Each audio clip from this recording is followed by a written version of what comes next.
É óbvio que a gente quer abrir falando sobre o que aconteceu nesse final de semana no nosso país. Que recado é esse que veio das ruas, né? Os movimentos de esquerda, e não só de esquerda, porque também teve gente ali de centro que participou, realizaram protestos muito importantes em todas as capitais brasileiras, contra o PL da anistia, contra a PEC da blindagem. Os atos ocorreram em Brasília, Salvador, Belo Horizonte, Manaus. À tarde, as manifestações foram registradas em São Paulo, Rio de Janeiro, Porto Alegre e outras capitais. No Rio de Janeiro, os destaques foram as participações dos grandes cantores e compositores brasileiros e que viveram o período da ditadura, que tiveram que sair do país justamente nessa época. Eles voltaram a se reunir para lutar pelo Brasil e foi uma imagem muito forte que marcou o país ontem. Caetano Veloso, Chico Buarque, Gilberto Gil, Djavan, Paulinho da Viola e muitos outros. Aliás, olha essa imagem aí, tem até um ouvinte que mandou ontem mesmo para mim, falando assim, Fabíola, você percebeu que eles estavam com as cores do Brasil? Achei tão bonitinho. Ele falou assim, você percebeu que eles estavam com... É o Carlos Roberto Rodrigues. Você percebeu, Fabíola, que eles estavam com as cores do Brasil? O Caetano de amarelo, o Djavan de branco, o Chico de azul e o Gil de verde. Não é coincidência, né? Eles cantaram músicas como Cálice e outras de protesto. Divino Maravilhoso também, que foi super emocionante ali com Caetano e com Gil. E a manifestação também reuniu os líderes do PT na Câmara, né? Lindenberg e Faria, do PSOL, a Talíria, a Petroni, entre outros. Em Salvador, a manifestação foi realizada no Morro do Cristo, com várias apresentações também, Daniela Mercury, Wagner Moura e muitos outros. Muita gente também nas ruas de Salvador. Na capital federal, milhares de pessoas se concentraram em frente ao Museu Nacional da República, de onde seguiram encaminhada até a esplanada dos ministérios. Em Belo Horizonte também teve protesto, contou com a presença de líderes sindicais e políticos. A Fernanda Takai, que é vocalista do Patufu, também discursou. E em João Pessoa, manifestantes pediram a saída do presidente da Câmara, Hugo Mota. O parlamentar paraibano foi alvo de críticas pela condução da votação que aprovou a PEC da blindagem. E em São Paulo, uma das imagens mais marcantes no ato da Paulista foi a abertura de uma imensa bandeira do Brasil. Não sei nem se a gente pode abrir aqui no telão, Lu, aquela imagem de drone que a gente tem também, que é super forte, para que a gente coloque aqui. Em São Paulo foi, olha essa imagem aqui, ó. Olha que bonita essa imagem, vamos soltar aqui. Essa bandeira do Brasil aberta, enorme na Avenida Paulista, e que chamou bastante atenção, porque em 7 de setembro a gente mostrou essa mesma bandeira, só que era dos Estados Unidos, né? E ontem foi o Brasil, aliás, num coro muito bonito, depois de um discurso do Emicida, todos começaram a gritar que o Brasil é nosso, né? E isso foi muito forte também. Queria a percepção de vocês sobre esses atos. Vamos lá, Josias, como é que você analisou aí todos esses atos registrados em todas as capitais brasileiras e com esses discursos e com a volta, né, dos compositores e cantores no palco pedindo um olhar mais atento dos políticos brasileiros ao nosso Brasil? Na última década, a direita se acostumou a tratar a internet como o habitat natural e as ruas como monopólio, né? E nesses últimos dias, a direita apanhou nas redes sociais e apanhou também no asfalto nesse domingo, né? E há algo de inusitado nessas surras, porque ao oferecer sabonete para corrupto e óleo de peroba para golpista, a dupla bolsonarismo-centrão não deu só um tiro no pé, conseguiu a proeza de chutar o próprio traseiro. Então, milhares de pessoas levaram sua indignação ao meio-fio nesse domingo, e não era só, evidentemente, os movimentos, os atos foram convocados por movimentos sociais, partidos que apoiam o Lula, mas havia lá também um pedaço da população que se expressou nas pesquisas, inclusive, pesquisas que mostraram que a aversão a essa movimentação na Câmara é bastante maior do que até essas manifestações de domingo, né? E aí toda a coreografia se alterou, né? Na Avenida Paulista e na Orla de Copacabana voltaram a voltaram à cena, à esquerda, os seus simpatizantes, essas avenidas, a Paulista e essa avenida que margeia ali Copacabana, a praia de Copacabana, elas voltaram a ter mão dupla. Então, havia ali mais de 80 mil brasileiros, reocuparam a faixa da esquerda. Em São Paulo saiu o bandeirão dos Estados Unidos, entrou uma bandeira ainda maior do Brasil. Em vez do pastor Silas Malafaia, o ato foi estrelado ali por gente como o padre Júlio Lancelotti. E no Rio de Janeiro, a charanga bolsonarista, como você realçou, Fabiola, foi substituída por uma trilha sonora estrelada pela fina flor da MPB, Caetano, Gil, Chico, Paulinho da Viola, Djavan, muita gente da nova geração da música popular brasileira, né? E essa movimentação toda, que não foi só no Rio, não foi só em São Paulo, Brasília também teve uma manifestação pujante, capitais do Nordeste, em todas as capitais houve gente na rua, né? E essa movimentação toda produziu dois resultados instantâneos. O Senado apressou o enterro da PEC da pilantragem, o funeral vai começar na quarta-feira, na Comissão de Justiça, Comissão de Constituição e Justiça do Senado, e a Câmara já não sabe se vai conseguir aprovar nesta semana, como pretendia, o projeto da dosimetria, que é um eufemismo para essa anistia envergonhada em que se converteu o projeto da Câmara, né?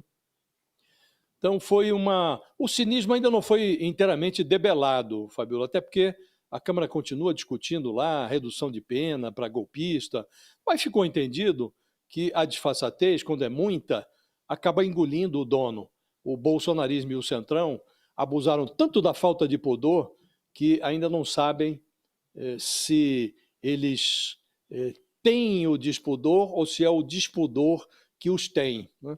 Então, é um movimento, não foi um movimento negligenciável esse do final de semana, teve bastante peso e terá influência nos próximos movimentos do Congresso Nacional, da Câmara e do Senado. O cinismo, como eu disse, não foi debelado, mas os parlamentares agora têm que prestar mais atenção ao que estão fazendo, porque a rua roncou, Fabiola. Rua roncou, essa é boa. Esse ronco chega no Congresso de que maneira, hein, Raquel?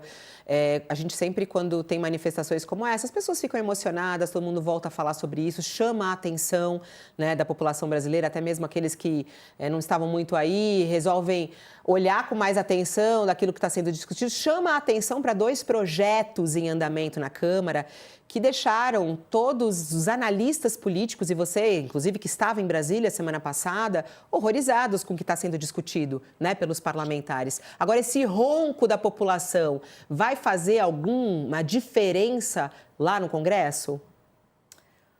Fabiola, pelo menos num primeiro momento, sim, né? Como o Josias estava explicando, a PEC da blindagem dificilmente anda no Senado agora, mas é preciso atenção, né? O Congresso tem sempre surpresinhas e fica um pouco mais difícil para a anistia caminhar. A gente pode depois discutir isso um pouco melhor.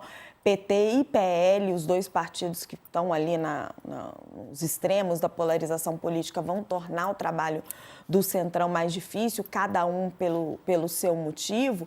Então, dá um pouco de um freio de arrumação. Mas o que aconteceu ontem no Brasil? Você viu as manifestações de direita, você vem tendo ao longo do tempo. Ontem, os movimentos de esquerda chamaram manifestações, essas manifestações tiveram mais ou menos o mesmo tamanho de manifestações recentes da direita.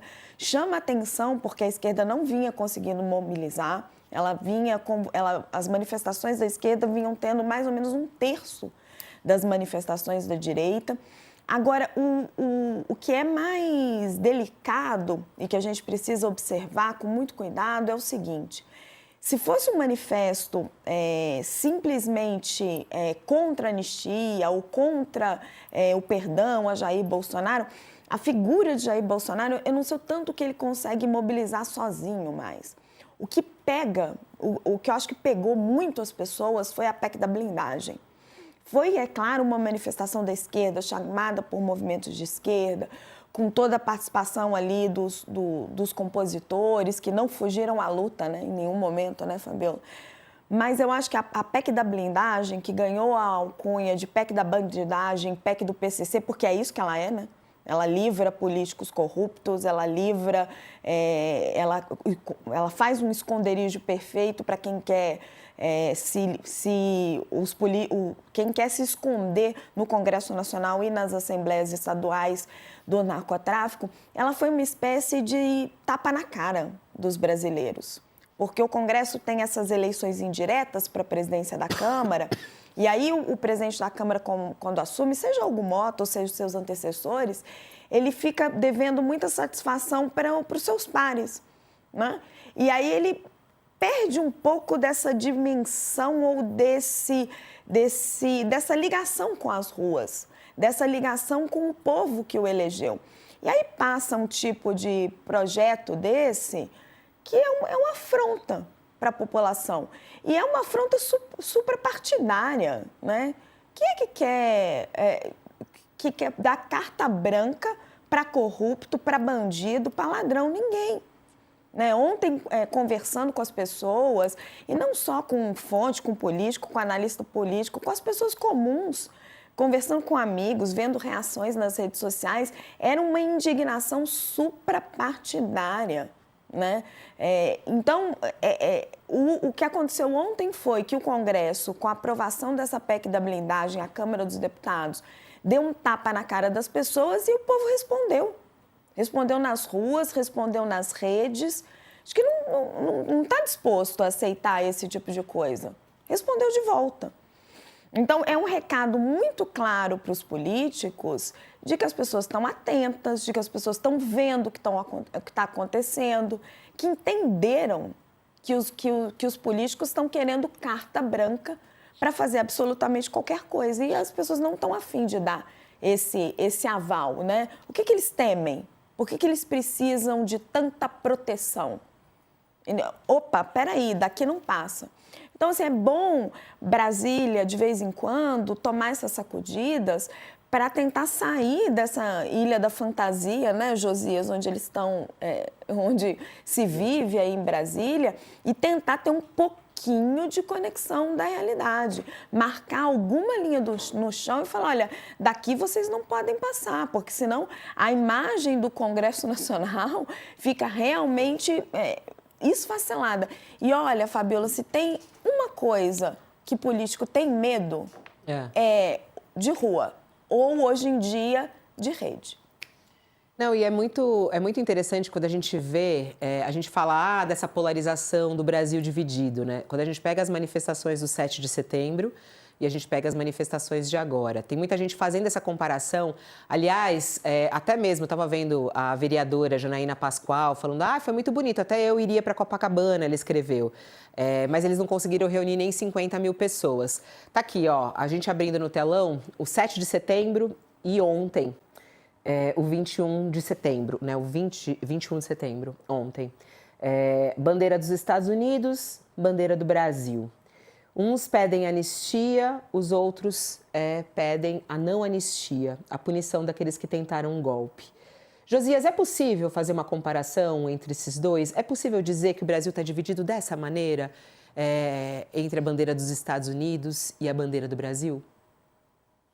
Os extremos estão divididos dessa maneira, não é, Fabiola? Nós vimos que o cálculo sobre a presença das pessoas nos dois lugares, né, na Avenida Paulista e ali na orla de Copacabana, estamos falando exatamente dos mesmos cenários. O cenário ocupado em 7 de setembro pelo bolsonarismo e agora, neste domingo, pelos adversários dessas pilantragens, desses arranjos que estão sendo feitos ali no Congresso Nacional, o que inclui, evidentemente, movimentos sociais, partidos vinculados ao governo Lula. Agora, se considerarmos o resultado das pesquisas mais recentes, nós podemos concluir, Fabiola, que não há essa divisão exata na sociedade brasileira. Ao contrário, a maioria da sociedade ela não contemporiza com o que está acontecendo nesse momento na Câmara, porque percentuais superiores a 50% se revelam, revelam uma quantidade de brasileiros majoritária contra a anistia ao Bolsonaro. Uma pesquisa do Datafolha revelou que 61% dos brasileiros declaram-se dispostos a sonegar voto a quem prometa indulto para o Bolsonaro. A grossa maioria dos brasileiros, mais de 80%, se contrapõe à interferência dos Estados Unidos em assuntos internos do Brasil. Portanto, obviamente, a maioria dos brasileiros, grossa maioria, não concorda com aquela exposição da bandeira norte-americana em pleno 7 de setembro, Dia da Pátria. Os bolsonaristas levaram a bandeira americana à Avenida Paulista, né? Então, eu não diria que há essa divisão igualitária no Brasil, não. Os extremos estão divididos, né? E se você considera que o bolsonarismo representa a extrema-direita no Brasil e que a esquerda lulista é o principal campo oponente dessa extrema-direita, então você pode considerar que há dois polos, né? Mas o Brasil não está resumido a esses dois polos. Se você considera as pesquisas e o que elas revelam, você conclui que a maioria dos brasileiros é contra a anistia, a maioria dos brasileiros não avaliza essa ideia de conceder sabonete a parlamentar corrupto, blindagem para parlamentar corrupto. A maioria dos brasileiros não lida pacificamente com a ideia de ter um membro da família Bolsonaro nos Estados Unidos reivindicando sanções contra o seu próprio país. Esse antipatriotismo da família Bolsonaro não encontra respaldo na maioria da sociedade brasileira. Então, eu diria, Fabíola, que essa manifestação de ontem, embora em termos de quantidade ela seja equiparável às manifestações exibidas, as mais recentes do bolsonarismo, no 7 de setembro, obviamente, o movimento de ontem, que estava expresso nas ruas ontem, ele é maior do que o bolsonarismo, se você considera o tamanho das pesquisas. Há um pedaço do país que não foi ao meio-fio ontem. É um pedaço ali mais ao centro, que não está ainda decidido em relação ao que vai fazer em 2026, e é um pedaço que não é negligenciável em termos eleitorais, né? Esse pedaço já decidiu uma eleição em 2022 contra o Bolsonaro. Esse mesmo pedaço decidiu outra eleição antes dessa, em 2018, a favor do Bolsonaro. Então, agora, esse pedaço do eleitorado está aí à espreita, não vai à rua, mas está observando a cena e vai se manifestar na eleição de 2026. E, como disse, não é um pedaço negligenciável, é gente que costuma definir a disputa eleitoral. Achei muito interessante que muita gente falava ontem, né, que esse protesto ele é justamente para os políticos que só querem se defender, né? Só agem e legislam em causa própria e não olham para o Brasil como um todo, né? E aí é muito curioso a gente ver quando começa essa comparação entre a bandeira do Brasil e os Estados Unidos. A Raquel queria comentar rapidamente da bandeira? Vai lá, Raquel. Não, Fabíola, eu queria, na verdade, comentar o que o Josias estava falando. Quando você olha esses dois extremos, que aí você vai jogar ali uns 25% do bolsonarismo e você tem um extremo na esquerda que talvez seja um pouco menor, eles, na verdade, eles carregam essa metade do Brasil jogando para um candidato extremista ou para o outro, né? Eles acabam definindo quem vai para um segundo turno numa eleição e carregam esse Brasil que não é extremista, né? Eles acabam definindo quem vai para o segundo turno, qual é o candidato que é carregado. Mas esse Brasil extremista, esse Brasil da bandeira americana, ou do outro lado, o Brasil que vai e apoia uma ditadura na Venezuela, esse não é o Brasil de verdade. É que ele é tão barulhento, ele é tão extremista, que ele acaba fazendo esse barulho todo e definindo, antes de um segundo turno das eleições, foi isso que a gente viu acontecer na eleição passada e na anterior e na outra, quais são os candidatos que vão para o segundo turno. E aí esse grande meio dos brasileiros, que não concorda nem com um extremismo nem com o outro, acabam sendo carregados e são o fiel da balança para decidir para um lado e para o outro. Mas se você olhar o brasileiro mesmo, uma grande parte da população não concorda com esses extremismos. Imagina que vai concordar com a bandeira dos Estados Unidos em plena Avenida Paulista, ou que vai deixar de classificar a Venezuela como ditadura, ou que vai concordar em dar anistia para Jair Bolsonaro depois de tudo que ele fez, ou vai concordar com passe livre para bandido. Este não é o brasileiro. O problema do Brasil hoje, outros países vivem esse mesmo problema, é ficar preso nessa polarização que se retroalimenta e não conseguir saída para ela. Mas a grande maioria das pessoas gostaria de sair disso. Olha, tem uma coisa que chamou muita atenção ontem, que foi justamente se a gente tem a imagem aí de novo, Caetano Veloso, Gilberto Gil, Chico Buarque, Djavan, Paulinho da Viola. Esses aí, inicialmente, acho que chamaram muita atenção por eles terem lutado durante o período da ditadura e eles chamarem novamente as pessoas a irem às ruas para lutar pelo Brasil. E muitos outros artistas mais jovens, que nem viveram a ditadura, se juntaram a eles. Maria Gadu, também Emicida, Criolo, entre outros, que estiveram também espalhados por outras capitais brasileiras. E isso, de certa maneira, tocou, né, no coração de brasileiros que viveram naquela época e também deram algumas lições aos brasileiros mais jovens, que não viveram a ditadura, mas estão conectados com esses artistas que ainda eram daquela época, mas que atravessaram o tempo e seguem sendo os artistas de relevância hoje, como Gil e Caetano, que levam tantas pessoas aos seus shows e mobilizam muita gente também pelas redes sociais. Foi um momento muito emocionante do país ao ver Copacabana desta maneira, como a gente está vendo aí, ao ouvir, por exemplo, Caetano, Gil, cantando Cálice, cantando Divino Maravilhoso. Teve um momento do discurso do Caetano que vale a pena a gente relembrar aqui. Vamos colocar. O povo brasileiro elegeu Lula. E por isso a democracia no Brasil resiste. A música popular no Brasil tem sido sempre um aspecto da cultura nacional que apresenta enorme vitalidade. Então, nós não poderíamos deixar de responder aos horrores que vêm se insinuando à nossa volta. Um público muito semelhante na Avenida Paulista ouviu também um discurso forte do Emicida. Nunca se esqueçam, essa cidade é nossa.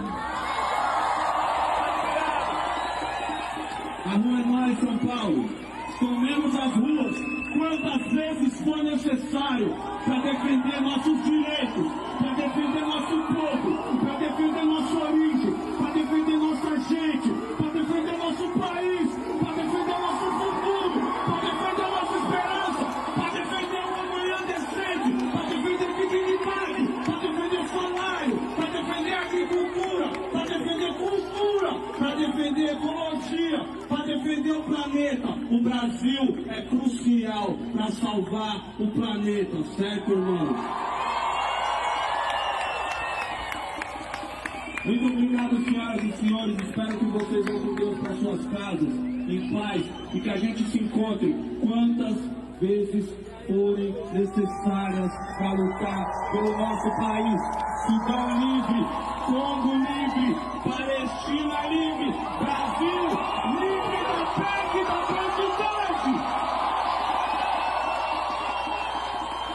Muito obrigado.